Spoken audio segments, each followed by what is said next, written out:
MS યુનિવર્સિટીની science ફેકલ્ટીમાં વિદ્યાર્થી સંગઠનનો હોબાળો. NSCUIના વિદ્યાર્થીઓ દ્વારા વિદ્યાર્થીઓની વેરિફિકેશન દરમિયાન હોબાળો થયો. તો પ્રથમ વર્ષના એડમિશન માટે વેરિફિકેશનની પ્રક્રિયા ચાલી રહી હતી. વેરિફિકેશનની પ્રક્રિયા દરમિયાન વિદ્યાર્થીના વાલીઓને રૂમમાં પ્રવેશ અપાતા NSCUI દ્વારા હોબાળો કરવામાં આવ્યો. પ્રાધ્યાપક દ્વારા દુર્વ્યવહાર કરાયા હોવાનો આક્ષેપ લગાવવામાં આવ્યો છે. NSCUIના વિદ્યાર્થીઓને પ્રાધ્યાપકે દુકાન શરૂ થઈ ગયાનું વિવાદનું કારણ બન્યું. તો ફેકલ્ટી ડીન કલમકરનો ઘેરાવો કરવામાં આવ્યો છે. ફેકલ્ટીના પ્રાધ્યાપકને લેખિતમાં માફી માંગવાની માંગ કરી છે. NSCUIએ ડીનને 24 કલાકનું અલ્ટિમેટમ આપ્યું છે. તો સાયન્સ ફેકલ્ટી ખાતે વિરોધ પ્રદર્શન કરી પુતળા દહન કરવાની પણ ચીમકી આપી. વિદ્યાર્થીઓની પ્રવેશ પ્રક્રિયામાં મુશ્કેલી ન પડે તે માટે યુનિવર્સિટી દ્વારા હેલ્પ સેન્ટર કાર્યરત.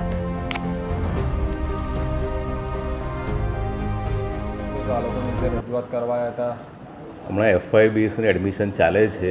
ફેકલ્ટી તરફથી હેલ્પ સેન્ટર ચાલુ કરવામાં આવેલા છે. વિદ્યાર્થીઓને કોમ્પ્યુટર પર બેસાડીને પણ એ લોકોને રજિસ્ટ્રેશન પૂરું કરવામાં કે જે કંઈ પણ તકલીફ પડતી હોય રજિસ્ટ્રેશન કરવામાં એ બધી મદદ અહીંયા અમે પૂરી પાડીએ છીએ. નોર્મલી શું છે કે વિદ્યાર્થીઓને અંદર અમે આવવા દઈએ છીએ. એ કોમ્પ્યુટર લેબની અંદર જ્યાં મદદ કરીએ છીએ ત્યાં વિદ્યાર્થીઓને અંદર બોલાવીને વિદ્યાર્થીઓને ટીચર બધા હેલ્પ કરી રહ્યા છે રજિસ્ટ્રેશન પ્રોસેસની અંદર.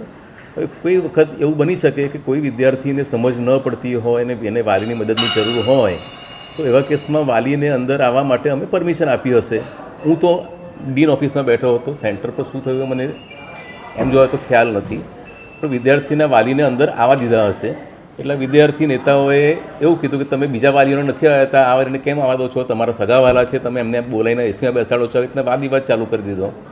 વાદ વિવાદ ચાલુ કર્યો એટલે કદાચ કોઈ અંદરના શિક્ષક કોઈ અકળાયા હશે અને એમણે અકળાઈને વાત કરી હશે.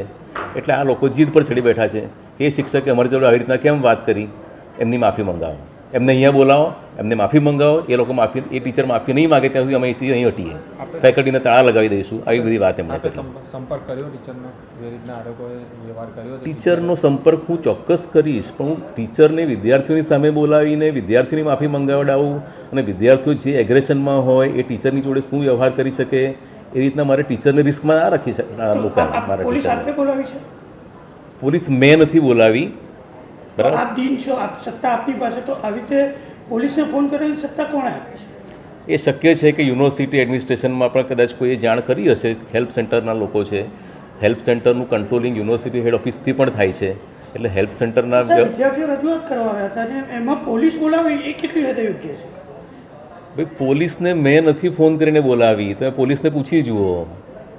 મેં રજૂઆત કરવા આવ્યા હતા, રજૂઆત કરવા મેં જોવા મળી છે, શું કહેશો? અત્યારે એડમિશનની પ્રોસિજર દરેક ફેકલ્ટીઓમાં ચાલી રહી છે, જેમાં NSCUI દરેક ફેકલ્ટી પર જઈને વિદ્યાર્થીઓની મદદ કરતું હોય છે.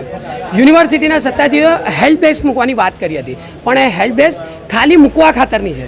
કારણ કે જે વિદ્યાર્થીઓ આવે છે, કેમ્પસમાં ફરતા હોય છે, તડકામાં ફરતા હોય છે, ત્યાં કોઈ ફેકલ્ટી સામે આવતું નથી ને એમની કોઈ મદદ કરે છે. વિદ્યાર્થીઓ જ્યારે તેમની મદદ કરતા હોય ત્યારે અહીંયાના અમુક પ્રોફેસરો આવીને તેમની સાથે મગજમારી કરે છે, ગેરવર્તન કરે છે, જેમ તેમ બોલે છે. એટલે આ ખૂબ જ ખોટું છે.